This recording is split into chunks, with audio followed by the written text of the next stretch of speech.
जय हिंद। देखिए आज की इस वीडियो में हम इंटीग्रेशन यानी समाकलन का सारे फार्मूला को इस वीडियो में कंप्लीट करेंगे। जितना भी फार्मूला होगा पूछा गया भी फार्मूला है, इसी में सारा फार्मूला इसमें दिया गया है। तो सभी फार्मूला को इस वीडियो में हम समझेंगे और साथ में और वीडियो सब बनाएंगे। तो उसमें आपको यह ध्यान रखना है कि उस सारे फार्मूला पे जो है ना आपको क्वेश्चन सोल्व करके दिखा देंगे। फिलहाल हम वीडियो में फार्मूला इसलिए बता देते हैं क्योंकि वीडियो लंबा हो जाता है, तो आपको फार्मूला बताना जरूरी होता है, इसलिए हम फार्मूला को ट्राई करते रहते हैं। पहले फार्मूला बता देते हैं, उसके बाद आपको क्वेश्चन जो भी फार्मूला नहीं समझ में आएगा तो सब पे आप क्वेश्चन के लिए कॉमेंट कीजिएगा, तो हम कॉमेंट पे वीडियो बना देंगे आगे। इसका प्ले लिस्ट बना दिया हूँ, क्लास 12th का मैथ फार्मूला, तो उस पे आपको सारे फार्मूला कवर कराया गया है उस प्ले लिस्ट में। अभी तक में जितना भी क्लास 12th के लिए फार्मूला यूज होता है सभी बता चुके हैं और आगे बताते रहेंगे, जो भी छूटा हुआ रहेगा सारे। उसके बाद कुछ ऑब्जेक्टिव भी कराएंगे, कुछ फैक्ट के रूप में मैथ का, तो उसको आपको फोकस करना है। फिलहाल हम इस वीडियो में अगर बात करते हैं तो इंटीग्रेशन के जितना भी फार्मूला होगा 50 से तो ज्यादा ही फार्मूला होगा अप्रोक्स में, तो सारे फार्मूला को कवर करेंगे इस वीडियो में। तो करते हैं वीडियो स्टार्ट। सबसे पहला नंबर फार्मूला आप इंटीग्रेशन में याद रखेंगे, x का पावर n का इंटीग्रेशन जो होता है x का पावर n प्लस 1 बटा n प्लस 1 प्लस c या फिर k। इसको समझिए, पढ़ेंगे कैसे। पहले इसको पढ़ा जाता है इंटीग्रेशन, इसको पढ़ा जाता है x का पावर n, इसको dx, यानी इंटीग्रेशन x का पावर n dx बराबर क्या होता है, तो आपको बोलना है x का पावर n प्लस 1 बट्टा n प्लस 1 प्लस c, या फिर कोष्ट में k देने का मतलब है अगर c नहीं दीजिएगा तो k दे दीजिएगा, क्योंकि कहीं कहीं एग्जाम में आपको ऑब्जेक्टिव रहेगा तो k दिया रहता है c के जगह पे, तो कांस्टेंट को k से समझिए या c से। तो ये चीज हम आपको शॉर्टकट में ही ये बताते रहते हैं। x का पावर n का इंटीग्रेशन क्या होता है, तो आप समझ जाना। बोलेंगे इंटीग्रेशन तो पीछे में इंटीग्रेशन हाथी सूर्य जैसन चिन्ह होता है, यह होता है, साथ में dx लगा रहता है। जैसे अगर x का पावर n का dc का बात करेंगे तो dx का पावर n बटा dx वाला था फार्मूला जो कि यहाँ पे बताए थे, तो उसमें पावर इंटीग्रेशन में याद रखेंगे घट जाता है, अति जुट जाता है।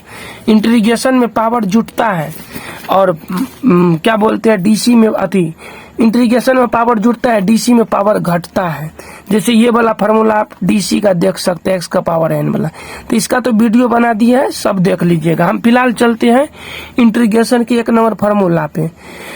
x का पावर n बराबर होता है इंटीग्रेशन, x का पावर n का इंटीग्रेशन x का पावर n प्लस 1 बट्टा n प्लस 1 प्लस c होता है, आपको याद रखना है। एक का इंटीग्रेशन का बात करेंगे या फिर dx केवल रहेगा, एक नहीं भी रहेगा, इंटीग्रेशन dx रहेगा, तो dx का इंटीग्रेशन होता है x प्लस c, कांस्टेंट जोड़े है c, आपको केवल इंटीग्रेशन x होगा, ये याद रखेंगे। आगे आता है आपको जीरो का इंटीग्रेशन, तो जीरो का इंटीग्रेशन c हो जाएगा, ओनली कांस्टेंट आएगा। 1 बटा x का integration log x plus c होता है, e का पावर x यह नहीं बदलता है तो e का पावर x होता है, तो e का पावर x प्लस c याद रखेंगे इस फार्मूला के लिए। अगर e का पावर यहाँ 2x होता ना, पावर में 2x, तो यहाँ बट्टा में हो जाता है 1 बटा 2, यहाँ का 2 आ जाता है नीचे बट्टा में, तो ये चीज आपको याद रखना है, आगे फार्मूला आपको मिल ही जाएगा। तो e का पावर x प्लस c हो जाएगा, e का पावर x का इंटीग्रेशन। 6 नंबर फार्मूला है यहाँ पे a का पावर x का इंटीग्रेशन, तो याद रखेंगे a का पावर x बट्टा log a plus c, 6 number formula. अब आगे हम चलते हैं 6 नंबर के बाद यहाँ पे 7 नंबर और पे, तो आगे चल रहे हैं 7 नंबर फार्मूला पे। 7 नंबर फार्मूला है 1 बटा एक्स स्क्वायर का क्या होता है इंटीग्रेशन, तो माइनस में 1 बटा x होता है प्लस c हो जाएगा। रूट एक्स का 1 बटा रूट एक्स का इंटीग्रेशन हो जाएगा 2 रूट एक्स प्लस c। अब ये हो गया आपको त्रिकोणमिति फलन का, तो त्रिकोणमिति फलन में उधर डीसी में क्या था, जो जिसमें c लगा था वह माइनस होता था, यहाँ पे c वाला प्लस में रहेगा इंटीग्रेशन में, क्योंकि डीसी का उल्टा इंटीग्रेशन होता है। किसी वीडियो में हम क्वेश्चन लेकर डिस्कस कर देंगे। तो यहाँ हो जाएगा आपको साइन एक्स का इंटीग्रेशन माइनस में कॉस एक्स प्लस सी, कॉस एक्स का इंटीग्रेशन होता है साइन एक्स प्लस सी, याद रखेंगे। टेन एक्स का होता है माइनस में log cos x plus C, या फिर होता है लॉग सेक एक्स प्लस सी, फॉर्मूला होता है। कॉट एक्स का याद करेंगे तो log sine x plus C होता है। सेक एक्स का इंटीग्रेशन का बात करेंगे तो log sec x plus tan x plus C होता है, या लॉग 10 छोटी कोष्ठ के अंदर में π/4 प्लस x/2 होता है। 14 नंबर फार्मूला का बात करेंगे यहाँ पे, तो 14 नंबर फार्मूला है यहाँ पे कोसेक एक्स का इंटीग्रेशन तो log cosec x minus cot x plus C, या फिर या लॉग 10x/2 प्लस सी होता है इंटीग्रेशन। आगे यहाँ पे 15 नंबर है सेक स्क्वायर एक्स का इंटीग्रेशन क्या होता है तो 10x होता है प्लस सी। 16 नंबर फार्मूला है कोसेक स्क्वायर एक्स का इंटीग्रेशन क्या होता है तो माइनस में कॉट एक्स प्लस सी होगा।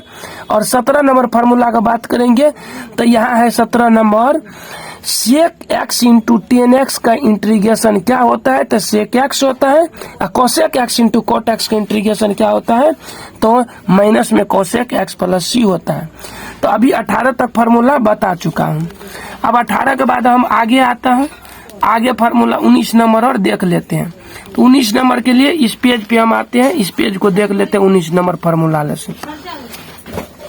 यहाँ 19 नंबर फार्मूला का यदि बात करते हैं तो 19 नंबर फार्मूला है 1/√10 1 माइनस एक्स स्क्वायर का इंटीग्रेशन होता है साइन इनवर्स एक्स प्लस सी, 1/√10 1 माइनस एक्स स्क्वायर का इंटीग्रेशन भी होता है माइनस में कोस इनवर्स एक्स। ये आपको याद रखना है, ये आपको साइन लिखना है, कभी कताल यूज होगा, ये क्वेश्चन पे आपको पता चल जाएगा किसमें चेंजिंग किया जाता है। अगला है यहाँ पे 1/1 प्लस एक्स स्क्वायर का होगा इंटीग्रेशन 10 इनवर्स एक्स, और 1/1 प्लस एक्स स्क्वायर का माइनस में कॉट इनवर्स एक्स होगा। उसी तरह से 1/x√10 एक्स स्क्वायर माइनस 1 का इंटीग्रेशन का बात करेंगे तो यह होगा आपको सेक इनवर्स एक्स प्लस सी। फिर एक और फार्मूला सेम मिलेगा 1/x√10 एक्स स्क्वायर माइनस 1 का इंटीग्रेशन तो यह हो जाएगा माइनस में कोसेक स्क्वायर एक्स प्लस सी। अब यहाँ पे हम आपको कुछ फार्मूला ऐसे बता दिया हूँ कि अगर 25 नंबर फार्मूला का बात करते हैं, यदि छोटा f(x) है उसका इंटीग्रेशन करेंगे तो चेंज होगा इंटीग्रेशन, तो हम ये चेंज के जगह पे यहाँ पे बड़ा f(x) प्लस सी दे दिया हूँ। ये आपको याद रखना है बस। चेंज अगर यहाँ बड़का f(x) और dx लिखते तो यहाँ चेंज करके लिख देते, या फिर f'(x) लिख देते छोटका में लिखते, तो ये आपको याद रखना है। अब चलते हैं, रूल यहाँ से अलग हो जाएगा 26 नंबर पे। 26 नंबर का फार्मूला है 1/x square minus A square का इंटीग्रेशन तो 1/2a log x minus 1/x plus A plus C होगा। अगला है यहाँ पे 1/a square minus x square का इंटीग्रेशन पूछेगा तो 1/2a log a plus x बटा a minus x plus C हो जाएगा। 28 नंबर फार्मूला है यहाँ पे 1/x square plus a square तो इसका हो जाएगा 1/a 10 इनवर्स एक्स बटा a प्लस सी हो जाएगा। 29 नंबर फार्मूला है 1/√10 x square minus A square का क्या होता है इंटीग्रेशन तो log x plus √10 x square minus A square plus C हो जाएगा 29 का। अब चलते हैं 30 नंबर फार्मूला पे। तो 30 नंबर फार्मूला है 1/√10 ए स्क्वायर माइनस एक्स स्क्वायर का इंटीग्रेशन क्या होता है तो इसका इंटीग्रेशन होता है साइन इनवर्स एक्स बटा ए प्लस सी। 31 नंबर फार्मूला है 1/√10 x square plus A square का क्या होता है इंटीग्रेशन तो log x plus √10 x square plus A square plus C हो जाएगा। तो ये हो गया 31 नंबर फार्मूला। 32 नंबर फार्मूला है इंटीग्रेशन px प्लस क्यू, अब बट्टा में रहेगा ax square plus bx plus C dx, या फिर ऐसे भी हो सकता है px प्लस क्यू और रूट में हो जाएगा ax square plus bx plus C. तो इसके लिए यदि जब भी इंटीग्रेशन बनाएंगे तो याद रखेंगे कि पुट करेंगे यानी मानेंगे लेट px प्लस क्यू बराबर a और नीचा वाला जो रहेगा ना मान उसको dc करेंगे और प्लस में b अपना मन से लिखेंगे। तो ये भी क्वेश्चन पे समझ में आएगा, इसका क्वेश्चन अच्छा से बनता है, बहुत बढ़िया टॉपिक ये वाला होता है क्वेश्चन बनाने के लिए। अगला है यहाँ पे 33 नंबर फार्मूला। 33 नंबर फार्मूला है इंटीग्रेशन में root under x square minus A square के इंटीग्रेशन। तो याद रखेंगे एक्स बटा 2 root under x square minus A square minus में ए स्क्वायर बटा 2 log x plus root under x square minus A square plus C. 34 number formula है यहाँ पे root under A square minus x square का integration क्या होता है, तो एक्स बटा 2 root under A square minus x square plus A square बटा 2 साइन इनवर्स एक्स बटा ए प्लस सी हो जाएगा। तो ये था आपको 34 नंबर फार्मूला इंटीग्रेशन का। 34 फार्मूला कंप्लीट कर दिया हूँ। अब आगे का बात करेंगे 34 से आगे फार्मूला। तो हम आगे देखते हैं पेज उल्टा के। तो 34 के बाद वाला फार्मूला की यदि बात किया जाए तो आपको यहाँ पे मिल जाएगा 35 नंबर फार्मूला। 35 नंबर फार्मूला के लिए आप यहाँ पे देख सकते हैं 35 नंबर फार्मूला यहाँ पे है, वही एक जो बचा हुआ है उसको कवर करते हैं। Root under x square plus A square का इंटीग्रेशन होता है एक्स बटा 2 रूट में x square plus A square plus में ए स्क्वायर बटा 2 log x plus root under x square plus A square plus C होता है इसका इंटीग्रेशन। अब हम यहाँ पे पार्टियल फ्रैक्शन यानी आंशिक भिन्न वाला इंटीग्रेशन पढ़ेंगे अलग अलग करके। अगर जो है आपको फार्मूला में पी एक्स प्लस क्यू बटा एक्स माइनस ए या एक्स माइनस बी रहेगा तो आपको मानना पड़ेगा ए बटा एक्स माइनस ए प्लस बी बटा एक्स माइनस बी दोनों को अलग अलग करेंगे ए बी के रूप में, तब इंटीग्रेशन करेंगे इसको मानने के बाद। 37 नंबर फार्मूला याद रखेंगे पी एक्स प्लस क्यू बटा रूट बटा एक्स माइनस ए का होल स्क्वायर रहेगा तो लिखेंगे ए बटा एक्स माइनस ए प्लस बी बटा एक्स माइनस ए का होल स्क्वायर। 38 नंबर फार्मूला का बात करेंगे यहाँ पे तो 38 नंबर फार्मूला है P x square plus Q x plus R बटा x minus A X minus B into में एक्स माइनस सी रहेगा। तो आपको लिखना है ए बटा एक्स माइनस ए प्लस बी बटा x minus B plus C बटा एक्स माइनस सी। नीचा में छोटा वाला ऊपर में बड़ा वाला होता है, ऊपर में हमेशा बड़ा वाला ही होता है। 39 नंबर फार्मूला है P x square plus Q x plus r बटे एक्स माइनस ए का whole square x minus b रहेगा तो लिखेंगे ए बटा एक्स माइनस ए प्लस बी बटा एक्स माइनस ए का होल स्क्वायर प्लस सी बटा एक्स माइनस बी को अलग कर देंगे।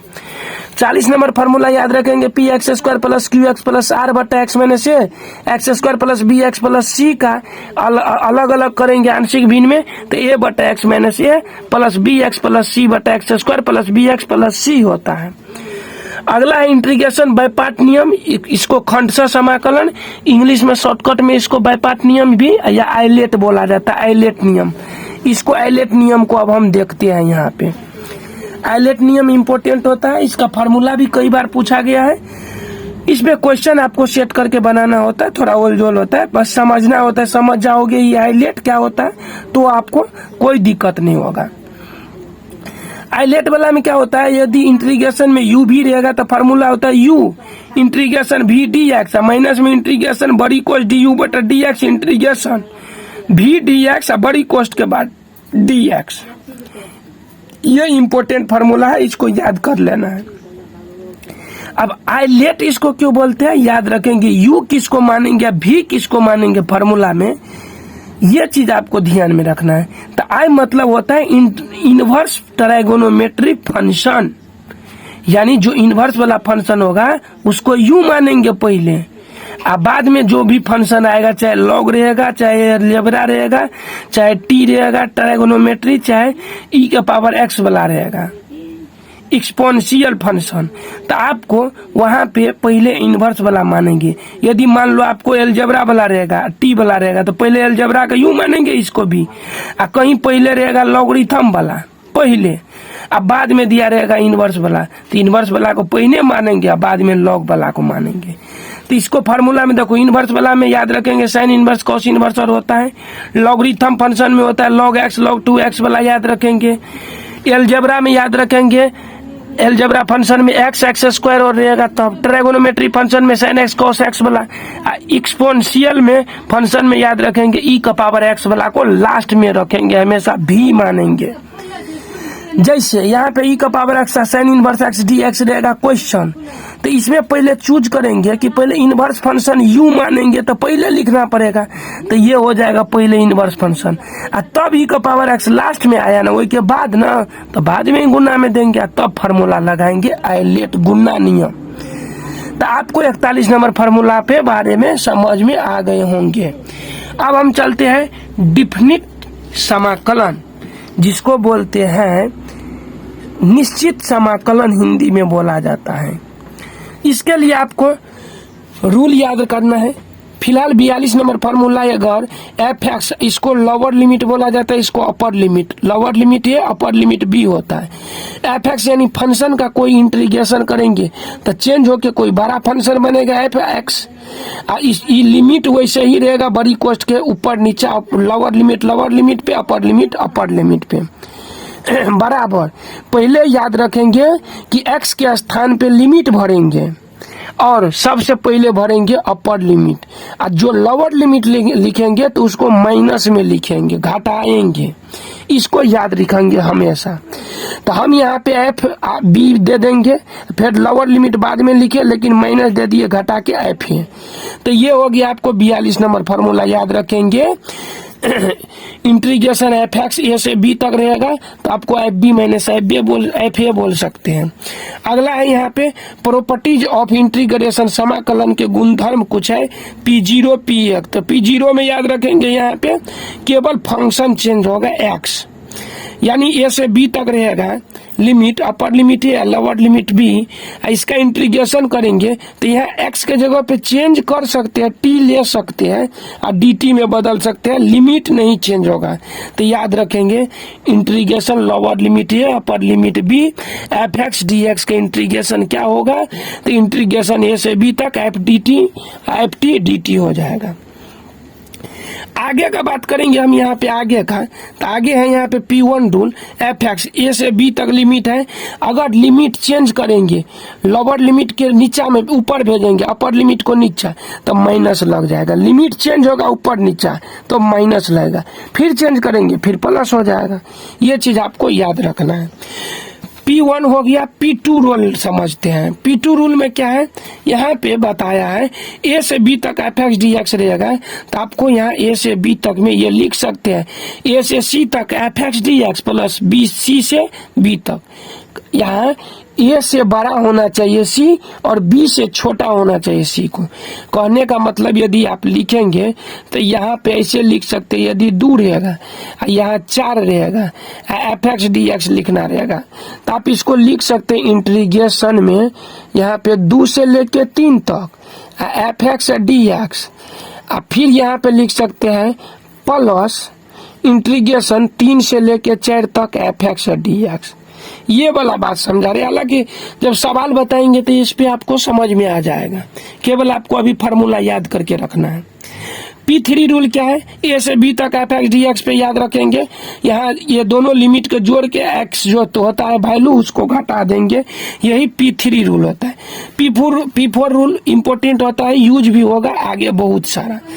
तो एस 0 से ए तक एफ एक्स डी एक्स का इंटीग्रेशन हो जाएगा, 0 से ए तक रहेगा एफ, यहाँ ए बी के जोड़ के घटाए थे तो यहाँ 0 ए को जोड़ेंगे तो 0 ये होगा, और जोड़ेंगे तो ये होगा, तो ए माइनस एक्स फंक्शन को घटा देंगे। तो याद रखेंगे ये यूज भी होगा। चौथा रूल इसको याद रखेंगे। P5 रूल है 0 से 2a F x D x रहेगा, तो 0 से a तक F x D x plus 0 से a तक F x 2a minus x D x लगा सकते हैं फार्मूला।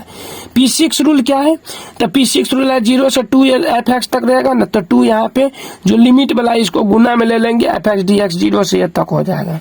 ये तब होगा जब इवेन यानी होता है सम रहेगा तब, यानी एफ ए माइनस एक्स को घटाएंगे तो एफ सम रहेगा तब, माइनस में आ जाएगा तब नहीं होगा, माइनस में आ गया तो वह हो जाएगा ऑड यानी विषम, विषम होगा घटाने के बाद तो 0 होता है। तो यहाँ 2 फार्मूला हो गया, इवेन के लिए हो गया ये फार्मूला, ऑड नंबर के लिए हो गया 0।